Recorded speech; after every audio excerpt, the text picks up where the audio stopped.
So this is part 3 on how to create a virtual PC. Now you're going to locate that three-pointed icon there for VMware and double click it. So it won't let me record it, so hopefully the image above will show you exactly what I'm looking for. You want to click on the installer disk image and then in the browse button find your ISO download for Windows 10 or Windows 11 and it should autofill it in. Again, OBS won't let me show you, but on this next screen images above, you'll put in your product key if you have one and change the full username to whatever you want to call the PC. Add a password if you like. Click yes. Then it's going to ask you for the virtual PC name, not the same as the username, so it has to be slightly different or just use the default that's on there.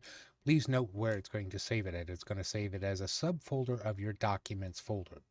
And then it's going to ask you for the size of the hard drive you want it to be. At the moment, just leave it at the default 60 because if this is your first time around, just leave it at the default.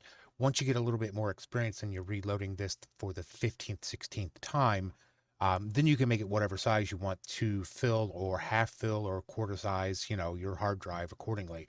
Generally, always use a split. This way, if one file goes bad, you don't lose all the contents on the virtual hard drive.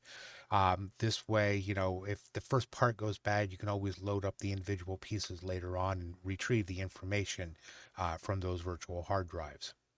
Once you click next, it's going to bring you over to the finalization of your virtual machine. Again, leave it by default for the first few times if you played with it. So it's going to have like a 60 gigabyte split hard drive. It's going to use 2 gigabytes of RAM.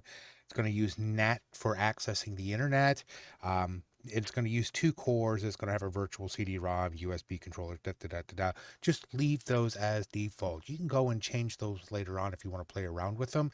But for your first time around, you just want to see how it works. So click finished and we'll start the next step. Don't forget to like, share, comment, follow. Contact information is on the screen. Someone sent me down the rabbit hole with this project, didn't they? Anyways, there's more.